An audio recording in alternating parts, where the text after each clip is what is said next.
नमस्कार, मी प्रमिला. तुमचे सर्वांचे माझ्या चॅनलमध्ये खूप खूप मनापासून स्वागत. त्याच डिझाईन बघून कंटाळा येतो, मग काहीतरी वेगळी डिझाईन बघायची असते. तर अशीच छान आणि वेगळी डिझाईन तुमच्याबरोबर आज मी शेअर करत आहे. व्हिडिओ शेवटपर्यंत बघा. चॅनलसाठी नवीन असाल तर प्लीज व्हिडिओला सबस्क्राईब करायचं विसरू नका. तर या ठिकाणी आपण गळा बोटनेकचा घेतलेला आहे. अशा पद्धतीने साईडने आपण शिलाई करून घेणार आहोत. आता बघा, साईडनी शिलाई झाली की उरलेला कपडा आपण या ठिकाणी जागेवर कट करून घेणार आहोत. कधी कधी काय होतं, तीच डिझाईन होऊन जाते, मग कंटाळा येऊन जातो. त्याच डिझाईनमध्ये पण वेगळं थोडंसं जर काही केलं तर जो गळा आहे ना, तो खूप सुंदर दिसतो आणि आकर्षक बनतो. तर बघा, या ठिकाणी सगळ्या साईडनी आपली शिलाई झालेली आहे. आता इथे आपल्याला गळा तयार करण्यासाठी एक कपडा लागेल अस्तरचा. तर मी इथे कॅनव्हास पेपरचा वापर करणार नाही आणि अगदी त्याच फिनिशिंगमध्ये आपला जो गळा आहे ना, तो तयार होतो. बघा, आता आतली बाजू घ्यायची आणि गळ्यानुसार या ठिकाणी आपण शिलाई करून घ्यायची. बघा, झटपट किती सोपी पद्धत आहे. गळ्याला वेळही कमी लागतो, तुमची डिझाईन पण छान बनते. अगदी कोणत्याही साडीवर सुंदर दिसणारा हा गळा असतो बोटनेकचा.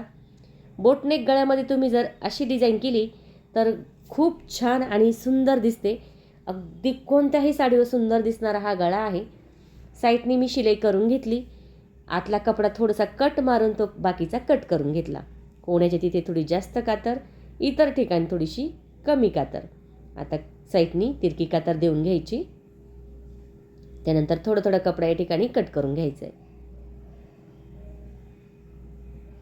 आता आतमध्ये घेण्याच्या अगोदर समोर जी अस्तरची पट्टी आहे ती घ्यायची. त्यावरती आपल्याला व्यवस्थित या ठिकाणी दाबटीप देऊन घ्यायची. म्हणजे कॅनव्हास पेपर न वापरता आपण त्याच फिनिशिंगमध्ये हा गळा ट्राय करू शकतो. तर समोर पट्टी घेऊन त्यावरती दाबटीप दिली की गळ्याची फिनिशिंग खूप छान येते आणि वेळ पण कमी लागतो. बघू शकता, आतमध्ये अस्तरची जी पट्टी आहे ती घेतली, प्लेन केले आणि त्यावरती आपण या ठिकाणी शिलाई देणार आहोत. तर बघू शकता, शिलाई दिल्यानंतर जो गळा आहे तो किती छान या ठिकाणी तयार झाला आहे. आता हा जो गळ्याची साईज आहे ही आहे 34. तर 34 साईजसाठी हा गळा होता.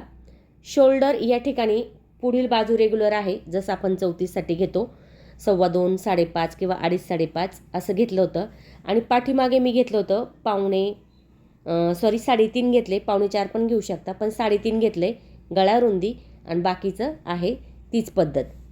आता उरलेला कपडा होता तेवढा घेतला, शिलाई करून घेतली.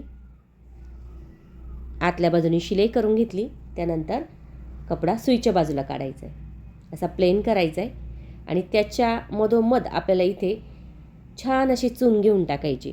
बघा, अशा पद्धतीने चून घ्यायची.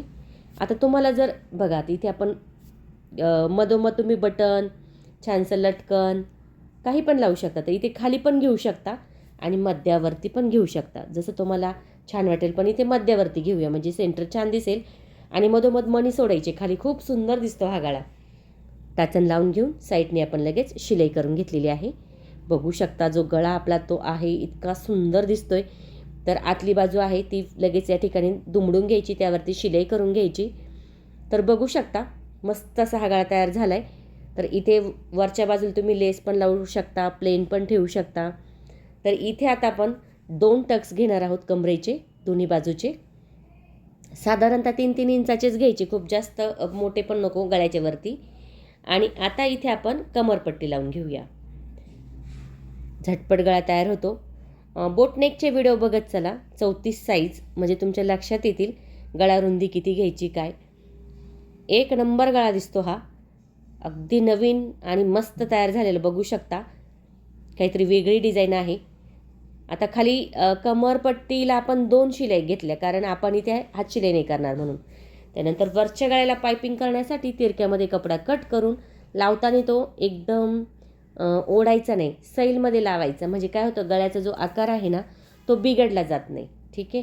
त्यामुळे या ठिकाणी द्यायची आहे तिरकी कातर आणि अस्तरचा कपडा आतमध्ये पूर्ण घ्यायचा आहे. त्यानंतर त्यावरती आपल्याला शिलाई देऊन घ्यायची. बघा, झटपट आणि मस्त गळा तयार झाला की नाही. अगदी कोणत्याही साडीवर छान दिसतो. नक्की ट्राय करा आणि कमेंट करून मला नक्की सांगा तुम्हाला व्हिडिओ कसा वाटला. आवडला तर लाईक करा, शेअर करा, सबस्क्राईब करायचं विसरू नका. तुमच्यासाठी मी अशाच नवनवीन छान छान व्हिडिओ घेऊन येण्याचा नक्की प्रयत्न करीन. त्यासाठी बेल आयकॉनलाही क्लिक करा.